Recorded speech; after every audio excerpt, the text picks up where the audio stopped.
Hey there, I'm Lonnie Lopez. On today's episode of One Time Left, we're doing a special on Leonardo Leo Aguilar Jr., who passed away in 1970. He was currently a student at Los Fresnos High School and a football player In 70. in 1970. Today we have Mr. Juan Aguilar, who was a brother to Leo Aguilar. Thank you for taking time and allowing us in your home. No problem. I want to talk about how was it growing up and like how many were you and stuff like that. Okay, there was, of course, my parents and then five boys. I had two older brothers and myself and two younger brothers. Leo was the fourth of five boys. That's all we had, boys and no girls. So I was 4 years older than Leo. And I was born in 48, he was born in 52, I believe.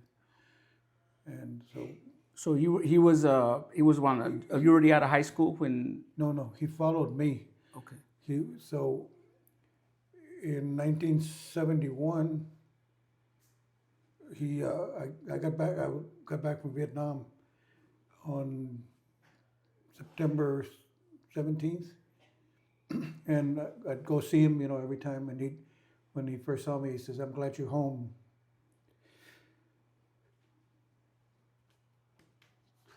This is always the hard part. No, I totally understand. Please take your time. I'm hesitant about this, but it's like we want to learn the good memories that we have. Yeah. So What do you say? Because we couldn't play music or anything. oh, okay. Yeah, well, I was caught. Okay. And then he gets hurt. He got hurt on the 29th of September is when he got hurt. So you just got home. I was just home, 2 weeks. And he passed on the 10th of October. Okay. What can you tell me about that day? Like how did you find out, Well, stuff like that? It's funny because, or ironic, because I go all of the practices, I'm sports nut, go all the practices, sit there. Well, this one day I decided to go to Edinburgh and see my girlfriend, which is now my wife, Oh, and didn't get back, till late that night. I mean, you're already over there, go out and eat and this and that. So I got back and my parents, come out, to the room and says, Leo's been hurt. okay. And around that time, your other siblings were around here at that time. The two older brothers and. Trying to think, I think the oldest one was no, he was already out of the service, but he was already married. But so I think everybody lived around here. Everybody, of course, Leo was here. And Mondo, we have a younger brother, just Mondo, he was home. But they were the only Leo and Armando were the only two that were still at home. For the last year and a half of his life, I was, for 2 years I was in the military, but stateside I could come home and see him. But last year I was in Vietnam, so that. Okay, so growing up, how was Leo? How was you guys were a bunch of sports fans or playing sports and stuff? Yeah. We all were, Not my dad. My dad was a worker. He didn't understand why we, were so crazy about, sports and this and that. He worked most of his life. He lost his mom when he was, I think, 8 years old. And What did he do? What did he do for a living? he was a farm worker. Farm worker. And only went to school, I think, through the 4th grade, 5th grade, something like that. But he was smart. He had a. He went to, wherever he went, he was always the foreman, without knowing, much English. But he learned as he went along. And he would take crews to California to go work, migrant workers during the summer. And So having 5 strong boys to go with you migrant working, well, I mean, well, 3 of us anyway. Oh, because, 3 of us. Because Leo was younger, and of course Mondo is just a child. Oh, okay. Also 3, But- so 3 oh, young yeah. guys. So Yeah, and I mean, we'd go work the summer and come back, and of course, most of the time I'd leave a little bit early so I could come play or do, the summer football before we start playing football. But most of the time, we just spent the whole summer in California, make enough money. We lived in Brownsville at first, and then we moved over here. He worked with the Chuckman Farms. Mm-hmm. He drove tractor for him, and he saw the lots there next to the Baptist church. He bought 2 lots there, and we eventually moved an old house that we had in Brownsville, Las Prietas. Yeah. Garden Park now, politically correct, and moved it over here, and then we saved money, and eventually built a house. That's still standing there. That's where the wet paws, or one of those. The veterinarian was there. Oh, okay. Until he passed away. Crouch. Crouch. Yes, Yes, yeah, I remember. yes. So, and then they moved to where the school is on the south side of it. Forget what that road is. 1875, 1575, something like that. No. Anyway, and he bought that place. Pat and I got married. We moved into their old house. And but yeah, growing up, it was Leo and Mondo, and they were attached, to them. But that was good because they learned all the values. My dad was good about that. Mondo was how many years younger than Leo? Mondo was born in 58, so he was quite a bit younger. Yeah. Okay, about 6 years. Okay. Yeah. No, more than that, because I was 48. He's 10. Oh yeah, about 6 years from Leo. From yeah, Leo, yes. Right. Yes. So it wasn't really that close, So they. Yes. What I saw here is that it says Leonardo Aguilar Jr. So he was junior. So your older brothers weren't, or No. So he was the first. for your dad was named Leonardo. Leonardo, yeah. Okay. Leonardo, and he always went by Leo. Leo. And my dad, of course, he had several nicknames: Leonardo, Loncho, Leo. Yeah. Yeah. Oh. But Leo was always Leo. Yeah. So it's been 54 years. I mean, since Leo passed away in 1970. So as that came about, and what can you tell me about the community members? Like, when that happened, how did everybody react? But come together for that. That long ago, Los Fresnos is still small, but it was super small. I mean, one main road going, between Highway 100 going to the island, one street, leading to Brownsville, and we lived right off the highway, but it was single lane each way, and now they've taken up so much of that space where those houses were. Yeah. But it was quiet. Now you go outside and you can hear the traffic, moving at almost any time of the day. But we'd go outside and no cell phones, of course, and we'd go out and play, and we weren't allowed to wander off too far, but from here to where the railroad tracks are, we could hear him whistle. When he whistled, he wasn't going to whistle again. Head on home, Yeah. Head on home. So, and Leo, pretty much hung around the house, and when we'd go to Brownsville, because our first years were in Brownsville, lived in, like I said, Las Prietas. Mm-hmm. So we were used to going to the movies every Saturday. Mm-hmm. We'd ride the bus, our dad would take us and drop us off. And but Leo spent his time with mom and dad and learned the values, and that was good for him, that because he carried that through his short life. Yeah.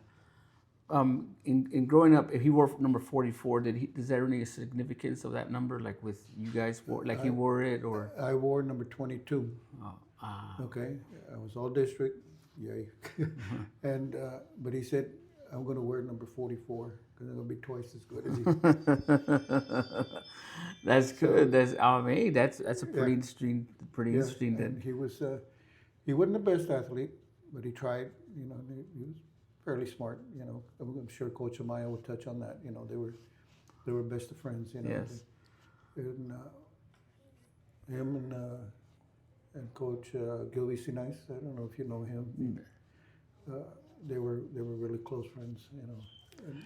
And In so this happens in 1970, and then in 1971 you start off the first Leo Aguilar scholarship.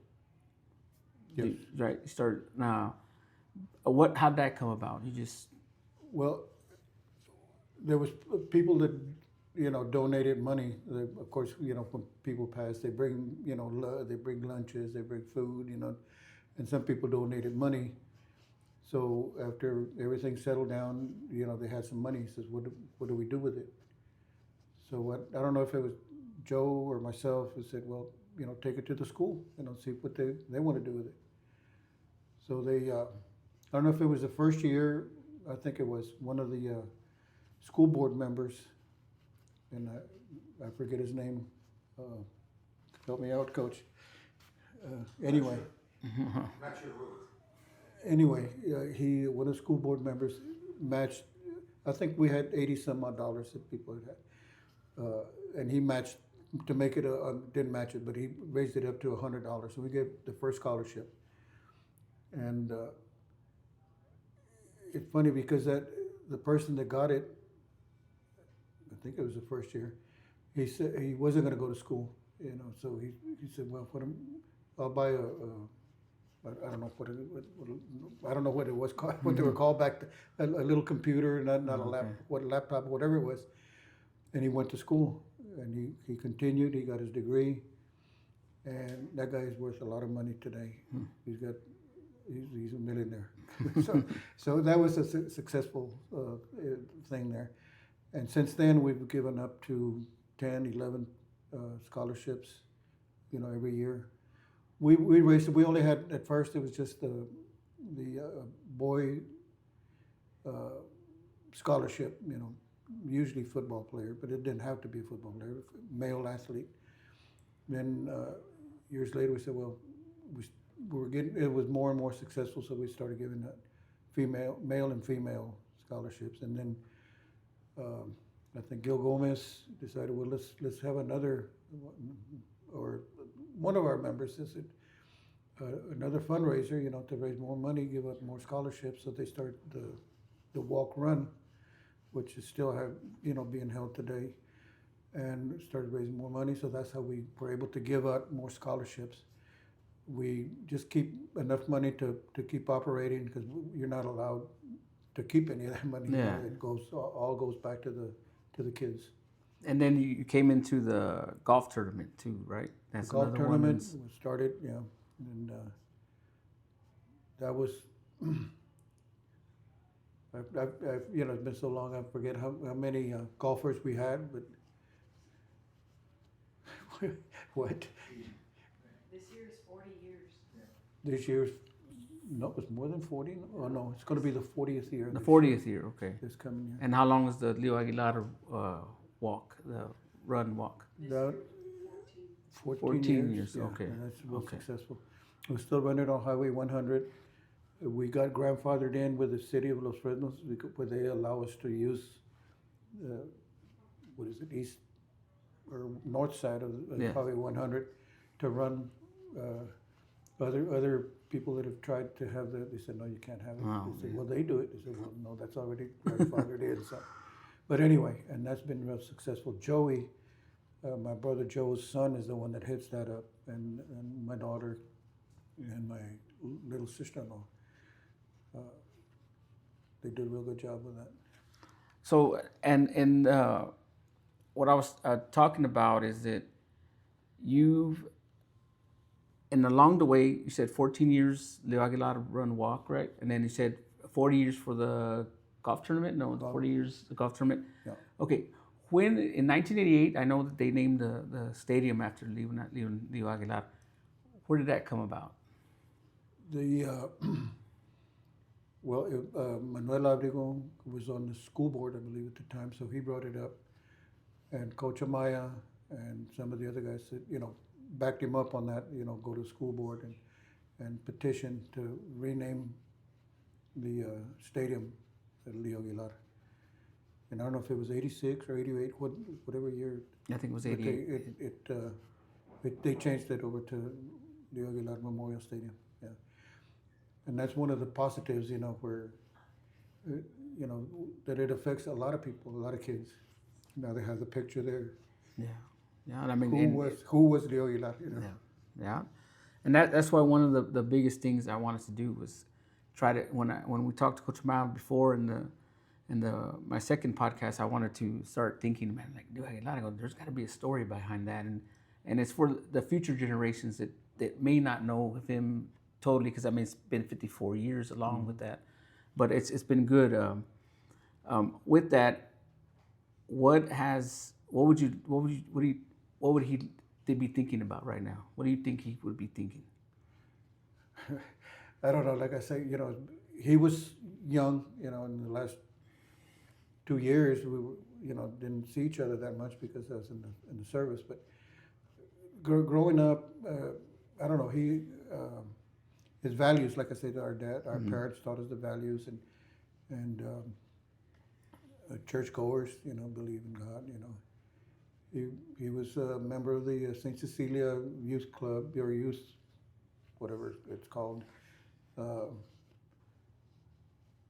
until the time he died, and he was I don't know, he I don't know if he was such a leader, but he wasn't that much of a follower. I think there was a dual thing that they did between Coach Amaya and him. That they weren't all the saints that they made out to be. but None of us were ever, right? What do you think what did he grow up liking? Like, what did he most love growing up? Well, I think they help people. That we weren't the poorest, but we weren't. I mean, we weren't rich, but we weren't the poorest. So always helping people out. And still carries on today. Like, not about Leo, but following that, my daughter didn't know him. She wasn't born before he passed before she was born, and he'd dream about him because we talked about him.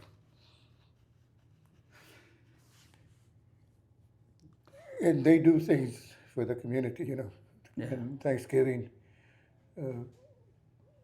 taking lunches to the people less fortunate, and that's what Leo, and Coach Maya would do. That helping others, that weren't as fortunate, and being friends, being there for other people. That's at their young ages, that then that was, I thought that was pretty remarkable. The things that they did. For sure, for sure. It brings like a natural, like Leo Aguilar is watching you guys down, thinking, hey, you guys are doing a great job of what you're doing, giving out the community. But up in the community, at the one word community would be for him.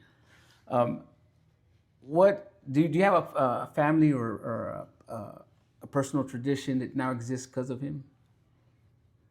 Well, the things that we do is like the golf tournament that brings the community together, and we have a lot of people. There's competitions between the schools. That they who can bring the most runners. We have Dr. Cashman from San Benito, and they're in competition with one of our schools here every year. More and more people come and race. So from the outside the community, the community, still come out. There's a lot of people that know about Leo Aguilar, and and it's done good because of all the scholarships that are given out now, and. So over the 50-some years, how much money have they given out total? Oh my God, I don't know. We've given up to 1,600, 1,000 in some years. And so, you get to meet these kids that are getting the opportunity, and they're thankful. And we've learned along the way from the coaches, you're successful, you do something, okay, tell us what you're going to do. Tell us where you're going to go to school. Tell us this, to encourage them, don't stay behind, So Leo's passing was a loss, but it's a positive now. Yeah, for sure. Because how many do you usually apply for these scholarships? Oh gosh. Um, Because if you give like 16, I'm thinking maybe 30 or 40 or more You know, than that. surprisingly, there's not a lot of them because they think, well, I don't play football. I'm not going to get. Well, no, now we got other, the walk run, and we have general scholarships. So Okay. you don't have to be an athlete to get. There's more. There's only two athletes that get scholarships, Okay. male and female, and all the other ones are general scholarships. We give more for the athletes because they're the ones that participate and bring in a lot of money. And the other ones, general scholarships. So Um, what would you like? What do you think would be what would you want to tell the younger generation about Leo Aguilar? well, you don't have to be the best, but you have to try, and apply. Like the one student that applied, went ahead and went to school, and he's been real successful. Comes to our tournament every year, and the good thing is you get to meet all these different people, and they share. A lot of people today, a lot of kids, want to know about Leo. Want to know about Leo. There's one young man that quarterbacks for us, a really good kid, and it's inspired by it.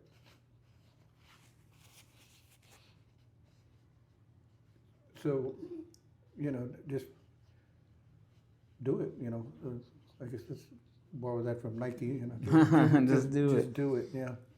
Well, Mr. Aguilar, I want to thank you, and I want to thank the majority of your time. And this is an opportunity because now we know that for those later that are going to apply for the scholarship, that you don't have to be an athlete. They'll give you one or two, but first you can go for any other regular scholarship. That's something Or that we both. can, or both. So I want to thank you again. I mean, Leo Aguilar brings, synonymous with the stadium, synonymous with the golf tournament, synonymous with the walk run. It's something that it brings the community together. And I think one word that I would describe him would be community. He just brings a great community together.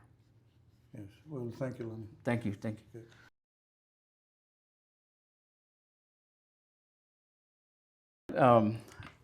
If you don't know this man, raised to Coach Amaya, Jesus Amaya, he's also known as Toy, which we talked about that in our podcast in episode 2. But he was a teammate of Leo Aguilar and also probably one of his best friends. So what I want to talk about is the day it happened or the day it came to how did that day go? How was that day? We've talked about it in the 100-year celebration of the district. It was like any other day. It was we were going to scrimmage with was back then the B team. We were running an ordinary off tackle play. It was a smash, and for some reason we didn't run this play a whole lot because our coaches and we did it while I was coaching. It was a trap sweep bootleg and things like that. But there was something that they saw that against whomever we were going to play, and I think it was going to be Riondo.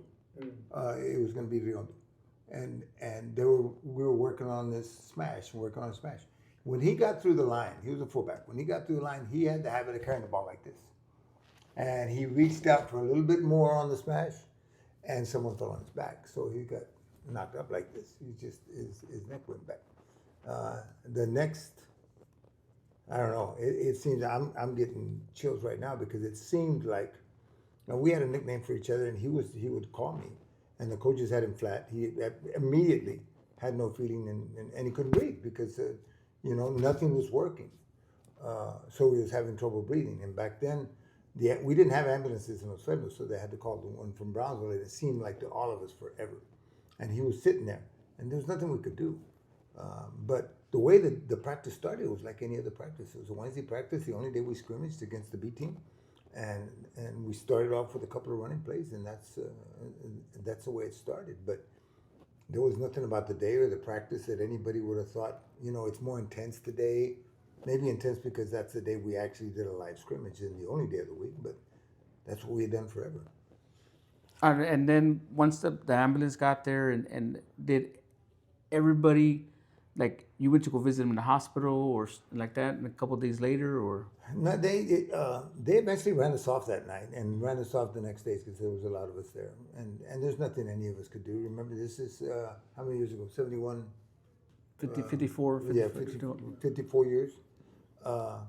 So the medical advances were not what they are now. I'm sure the treatment right now would be different, but really, I think that the family got to see him a couple of times a day.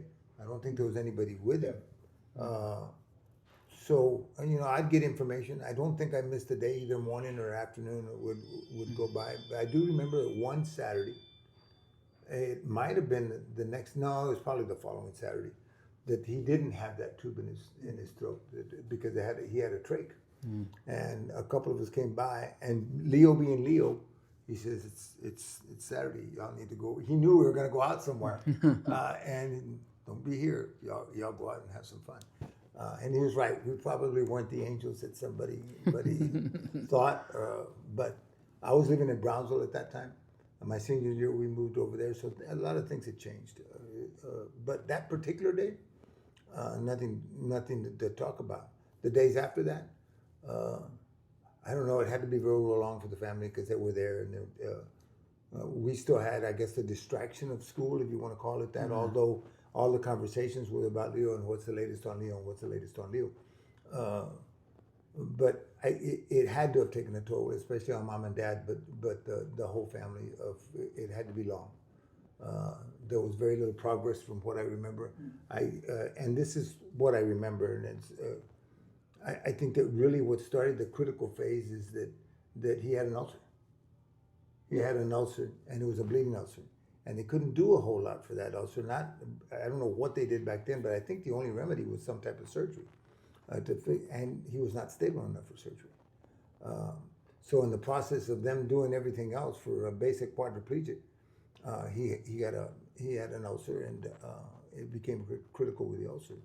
So I'm sure there would have been other complications. They would turn him, if I remember, they would turn him every 2 hours. I guess so that the fluid wouldn't build up in his lung. I don't know exactly on that, but yeah. So it had to be long for them. When the funeral, I know the community, they came together, and the funeral was like on October or something. It's October, and you guys, were you a pallbearer? Were you? Yes, I was. You were, okay, with Long's mother, a couple other teammates. I don't remember that. Okay. I really don't. I remember that it was not a team funeral. Again, it was community. I mean, okay. The school shut down. The town might as well shut down. You got to remember, in '71 there was only 71 graduates, and now we graduate over between 890 and over 900 graduates. So the community of Los Fresnos was much smaller. We might have been spread out from Bayview to the river to close to Rio Hondo and San Benito, but the community, the feeling of community, was a lot smaller and I think a lot more intense. Okay. So everybody was there.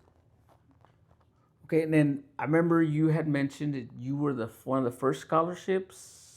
I thought maybe no, I would have had to have been the first one, but if it wasn't me, I got another scholarship that was. I don't know.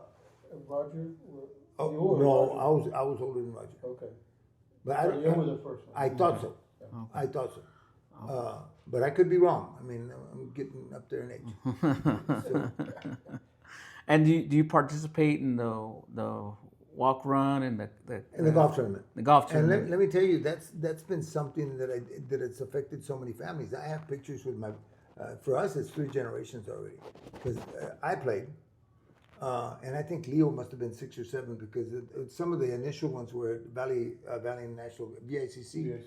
And we lived close to VICC, so we'd go after the golf tournament at least once. But I think there were several. We got some pictures of there at the house. Leo must have been maybe my Leo, 5 or 6 years old, and then he played, and then Marco played. And I got pictures where it was me and the 3 boys that played. And now, the last couple of years, we've had my grandkids. Leo's grandson, Leo's son and daughter, and then Miguel's son has played. Hopefully one day we can get all 8 of them in there. I don't know how many of the girls Wow, will want to play. Yeah, it's really been good, and I am not upset that I've never won. That may have something to do with my talent on the golf course. Well, it's not because of his son. Miguel plays really good. Yeah, Good, yeah. yeah. We had a better chance, I think, when Miguel was playing with us and not someone else. You're right. And then in the naming of the stadium, did you have anything? Very little. The guy that drove that was Meme, and the guy that's Meme Abrigo. He was on the board, I think, but he couldn't present. I think that he started the idea, got on the agenda, and I know I was one of the ones there. Maybe Gil. I'm not sure who, because I wasn't alone. I was the head coach at Hannah at the time, so I came up and spoke to him. But I think that they already felt that it was a pretty worthy cause. But the one that drove it is Meme. And Meme drove all this. So that's 1988. So it's been named the Leo Aguilar Memorial Stadium, and it's been synonymous. I mean everything growing up. I remember Leo Aguilar, just Leo Aguilar. So it comes with the territory, with the school, and even the district. You know, I see that it's like a bright star. Like every district has a stadium, but that stadium is very bright for the community. What can you tell me? Let's say one story of Leo before the accident, good or bad. Let me tell you. No. I'll stay with something that's not going to give me in. Yeah, we have some good ones. And in fact, it's almost when you go back and think of it. We had just moved. We grew up in Bayview, and my dad worked for the Water District camp out there, and we had a resaca behind us and a resaca to the side. So we had already moved to Brownsville, but the place was vacant. So we went for a swim.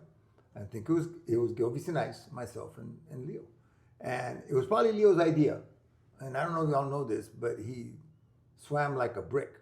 So let's go across the resaca. Well, if you don't know resacas, I guess they have different depths. There was a small area that you could not walk across, that you were going to have to swim, and he got tired. And when you get tired in water and you fight the water, you panic.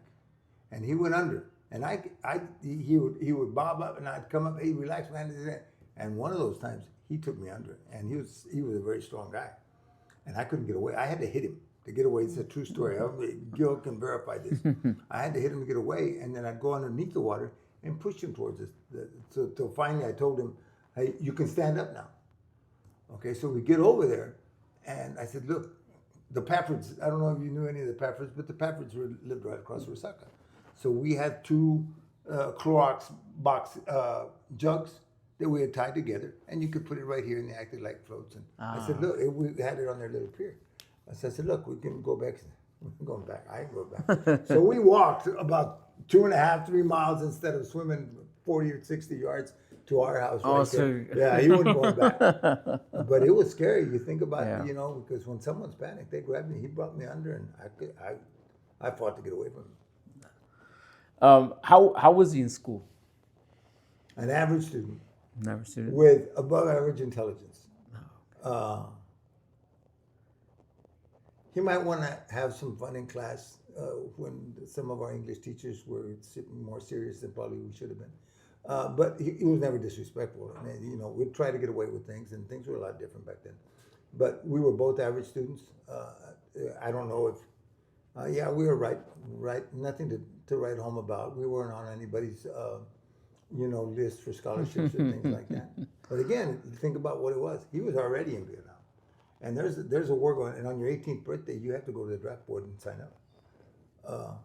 And I'll be very honest, I don't care if it's public. I was afraid to go. Not because there were so many people that were against the war for philosophical reasons or whatever. That wasn't me. I was afraid to go. And that's why I went to college. Because if you went to, it's the truth. I went to college simply because I had no plans to go to college. But if you were enrolled as a student, you got what they called was a 2S deferment. So I have said in other conversations that Leo was not crazy enough, but serious enough about the country that he would have enlisted even at that time. And what scares me is that he would have been pushing me, and I wasn't going to tell him no. So now you got a chicken that we probably weren't going to stay together, through that whole process. So it's interesting what would have happened, because I really feel you weren't the only one in the service. From you and your brothers, I don't know. Joe just looked at. Yeah. Abel. So their family, the Aguilar family had, it was maybe not a tradition, but something that they did. You want to call it a tradition or something that they did. My family did not. So we wonder what would have happened. See, still serving the community, and he would have Yeah. served. He would have served the world. But you're for not that. dodging bullets, buddy. Yeah, Well, yeah. sometimes with some of the parents nowadays, but we just wonder because I think that he might have. We never talked about it, but he might have. Oh. Well, Coach Maya, I want to thank you very much for helping out, and thank you, Mr. Aguilar, for bringing up Leo Aguilar. I mean, sharing his family, and then Coach Maya sharing the student and playing football with him. I think I go back to the one word, which is community, which brought the community together in the time of sadness and the time of now celebration with the walk and the golf, and then the stadium itself. It just brings everybody together. So I want to thank you again for everybody sharing this with me. Thanks again. Appreciate it.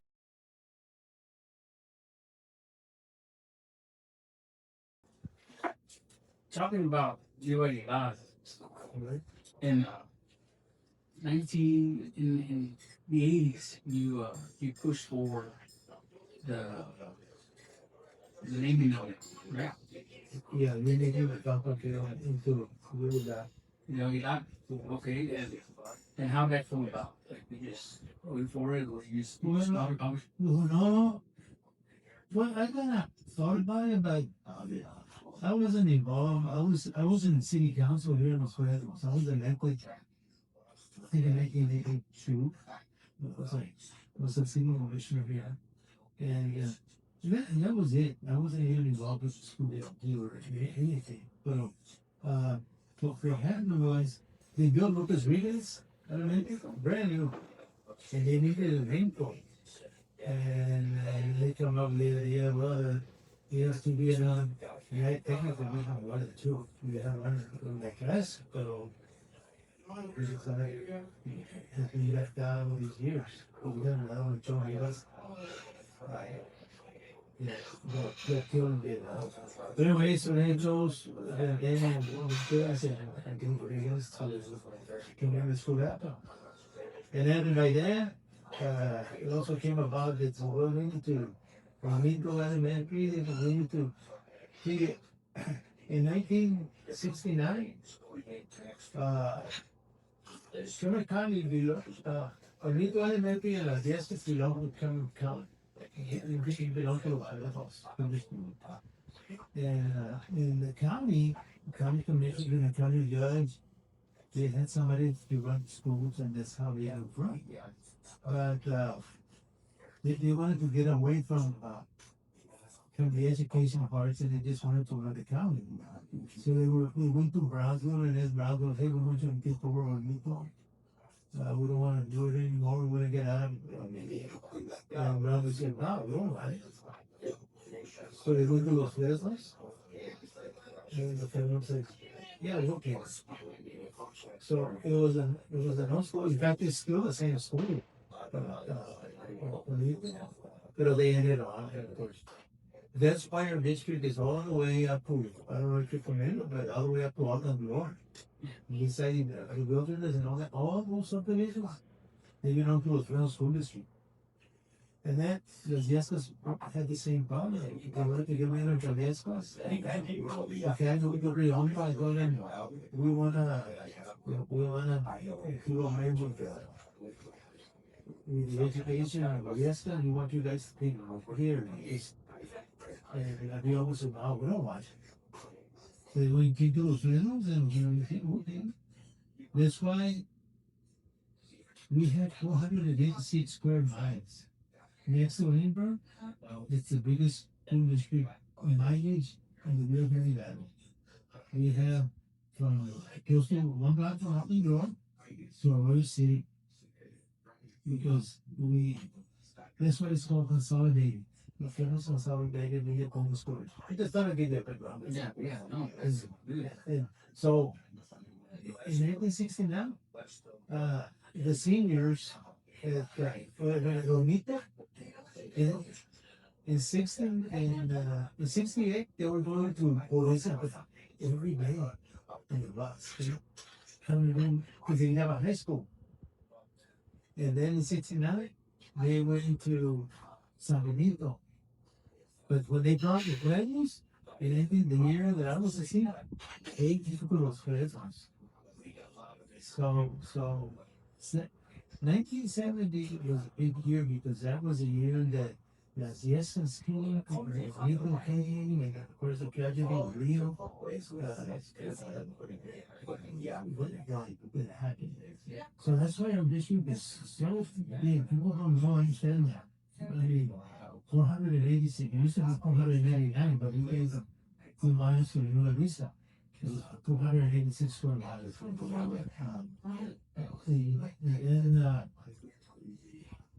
And so we needed to rename, and we got our people from the town, and we wanted to rename it. And they said we want you to name it after the class that been teaching it. He was already a principal there for many, many years to Alfredo Villalona. And okay, you want to, we wanted what the people wanted over there. They chose to name it after this guy. I mean, the board. That wasn't the board. That's a city council. And they named it after Mr. Same thing in Las Fiestas. They were gonna name Las Fiestas.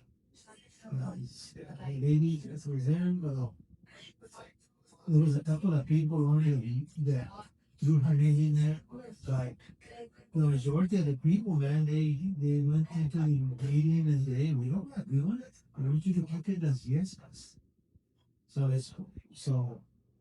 we didn't change the name. It's us. And that's how, or I would do, and that's how we ended up. And it was the same year. So we had seniors from Las Fiestas and we had seniors from Guadalupe, everybody with us. That's how we. Then of course Lopez Vegas is an elementary brand new, and then the elementary in Fresno officially we only had one high school, one junior high, and one elementary school. It was all in 48 acres right there. But now, because they have to. In middle school, we just squat days, and that's how they named us for friends. So that's how the district got so big as a split out. And with Leo was then it was just a few cats. Yeah. How did you know about that? How were you there? It was a practice. It was a Wednesday afternoon. And then it was a varsity against Jacob. But we would run the JV would run the plays on the team that we were gonna play. So we were gonna play that way. And they would run the plays that way out so we could be ready for and then it was a free captain. He just it was a guy we ended. We just make sure it was straight and we glad it feels there.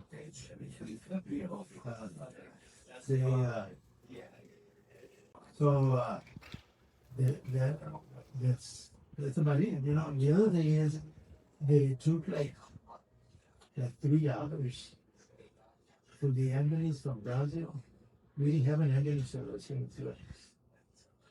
So you come from Brazil, so they can in the plane, you came, and they pick them up, or they take them. Yeah, we had a short breakfast because it was hurting when we were there, kind of put a stop with.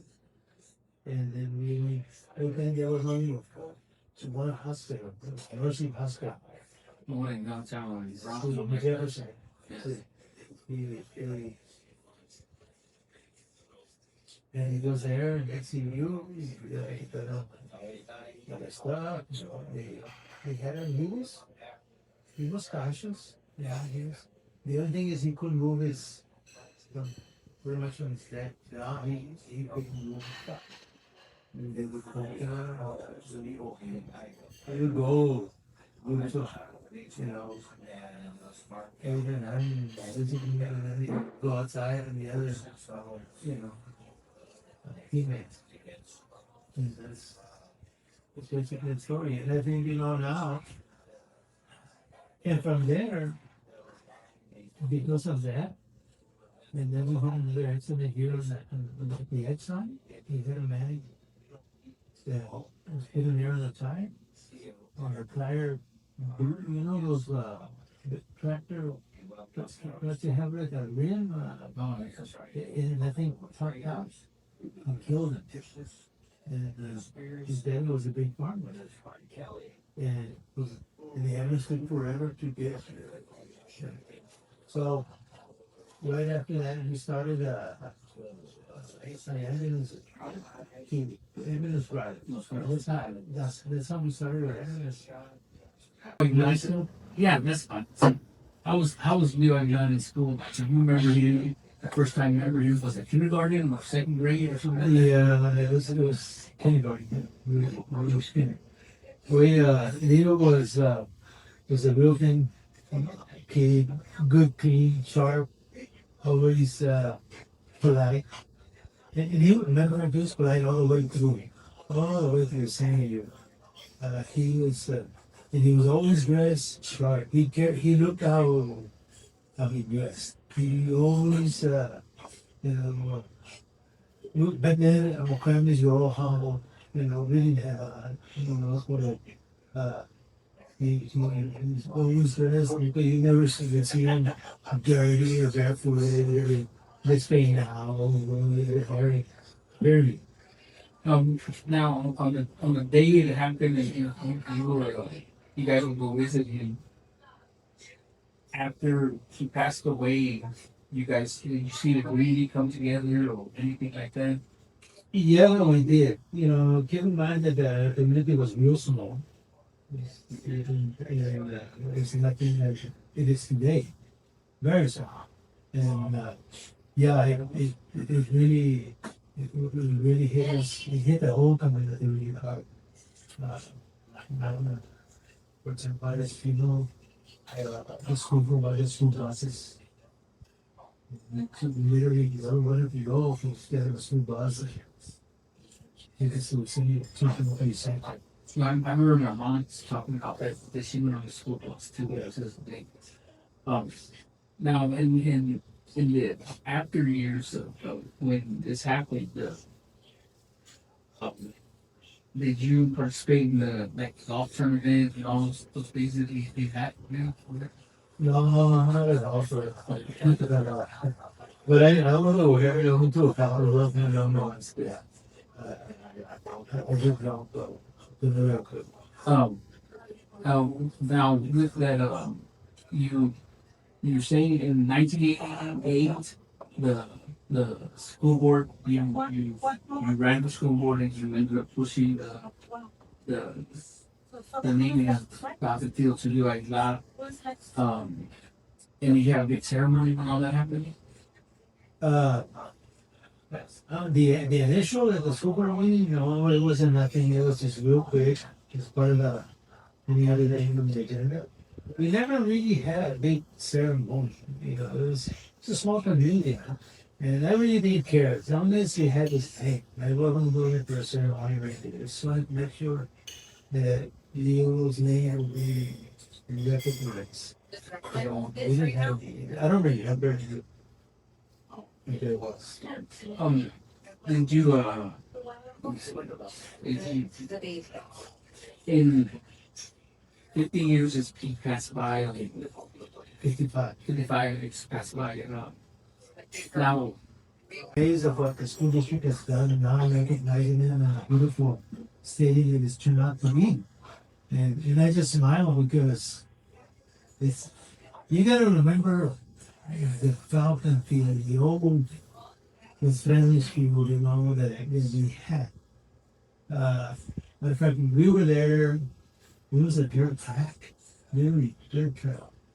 When Hurricane Yula hit the Fresnos, that field, it tore up the lights. We had to go play in San Benito football at Tajas, you know, from and I sometimes sit there and think about that. You know, people don't know. You know, I was in track also. I was in cross country, and I a lot of memories I thought of it. Now, you know, yeah. It's been a privilege sharing these interviews with you all on the One Time Out Left podcast. I am grateful for every listener who tunes in. If you've enjoyed my interviews, you can catch us on YouTube, Apple Podcast, and Spotify.